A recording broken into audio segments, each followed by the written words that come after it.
As a real estate investor that has flipped over 700 properties and currently owns over 350 rental units, mainly single family houses, I have worked with all kinds of contractors. Some of them tried to rip me off, and some of them did rip me off, and some of them did great work. Some of them cost me tens of thousands of dollars, and there's others that I've been working with for over 17 years. And as most of us already know, one of the scariest parts about investing in real estate is actually working with the contractors. That's why I tell a lot of my students who are in my program who are actually contractors, I'm like, hey, if you got that part figured out, if you're good at construction, the rest is easy. And it truly is, because the biggest reason that people lose money in real estate and flipping real estate is because of contractors or construction in general. And as a new investor, when you're working with contractors, they can really make you or break you. So today I'm gonna give you 5 tips about working with contractors that you need to absolutely do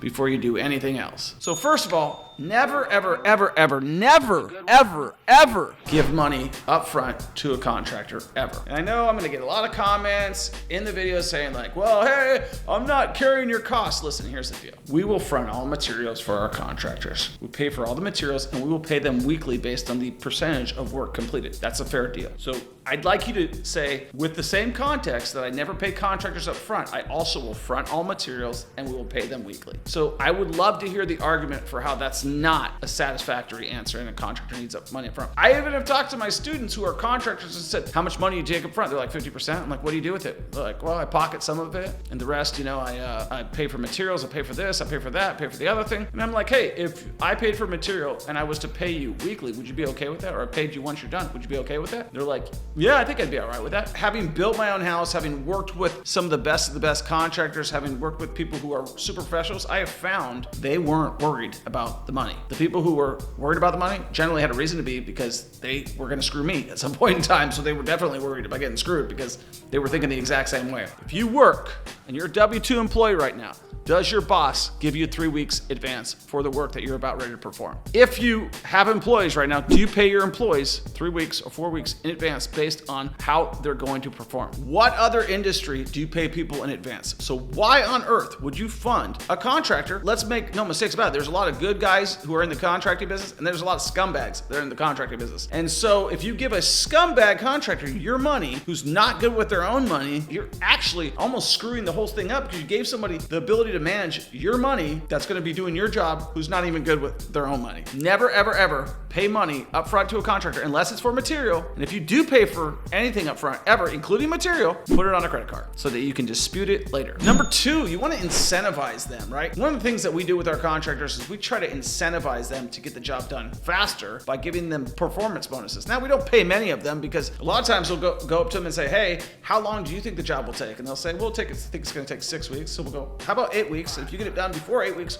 we'll give you X. And they seem to never get it done. So we still incentivize them. We still give them bonuses, but incentivizing contracts, at least it's going to make them want to work harder. Another thing you can do is go by the job site, give all the workers $100 bills, buy them lunch, do things that are going to make them want to work harder for you, right? You got to go in, you got to make them want to work hard for you. Don't have them looking at you as some rich investor, especially if you're not. If you're a first-time investor, they might think, oh, this guy's got a lot of money. The reality is you don't have anything. This is your first deal. And so you want to go and say, hey guys, here's $20. If you don't want to do the $100, here's $20. Go buy lunch. Take care of these guys. Say, hey, I just need you guys to work hard for me. Here's my expectations. Incentivize them and set your expectations. Number 3, always negotiate. No matter what you're doing in life, whether you got the best price and you're negotiating for time, or whether you got the worst price and a great timeline and you're negotiating for a better price, most people are expecting to be told that's too expensive. But most people are used to paying retail. You're probably the same people that automatically gratuity tip 25%. You need to negotiate with your contractors. If your contractor says, hey, I'll do this for $10,000, you're like, well, that seems like a lot of money. Let's go for it. Why don't you get other competing bids? That's a great way to negotiate. You say, hey, I would love to work with you, but I got this bid for this price. They're a great company too. Could you do better than that? That's one way of negotiating. Or you could say, hey, listen, I just can't afford that price. That's too much money. One of the best tips I have for you in general, whether you're investing in real estate or not, is become good at negotiating, because there's no stronger, faster way to make money ever in the world, no matter what, than negotiating. Like if I lowball you an offer on your property's listed for 200, I lowball you 100, and you take 150, I got a $50,000 discount on that property just by lowballing you an offer. The fastest way to save money is negotiating. So always negotiate, especially when dealing with contractors, whether you're talking about money, time, materials, whatever it is, have a strong negotiation, okay? The best book on negotiation is The Power Negotiator by Sir Roger Dawson out of UK. Number 4, and you might have heard me say this before, the biggest mistake that I have ever made is not Googling, just simply putting their name into Google with the state or the city that they're in and putting scam or putting ripoff or putting something else and looking them up. So that's the place where I would start, but where should you really go? You should go to the State Contractors Board, look them up. You should see if there's any investigations with the Attorney Generals, look them up. You should ask them to provide their insurance, their bond,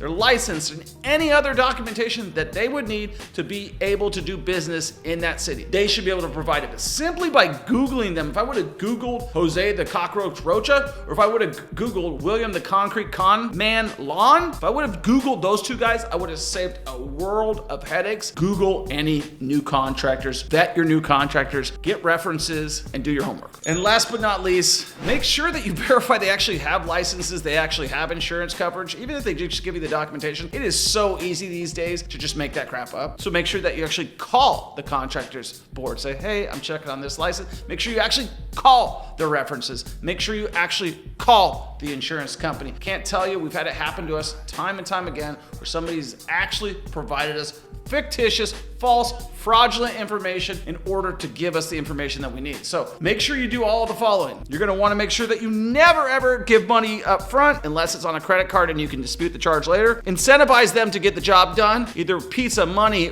beer, whatever you gotta do. Negotiate with them always for time or money or other things. Google them and research them. Make sure you pull enough information on them so you know who you're working with, and then verify them, their licenses, their insurance, their references, all of that information. Make sure that you verify them. I hope you enjoyed this video.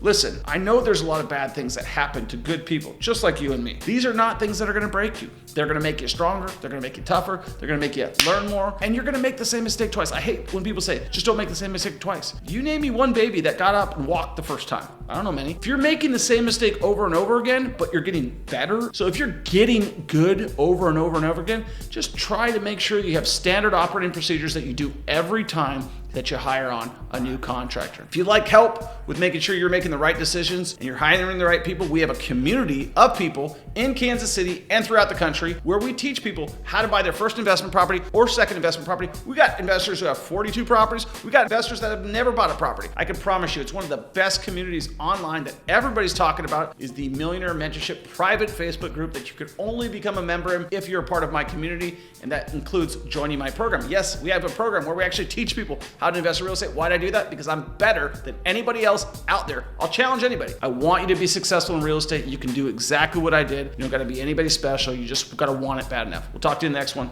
Peace.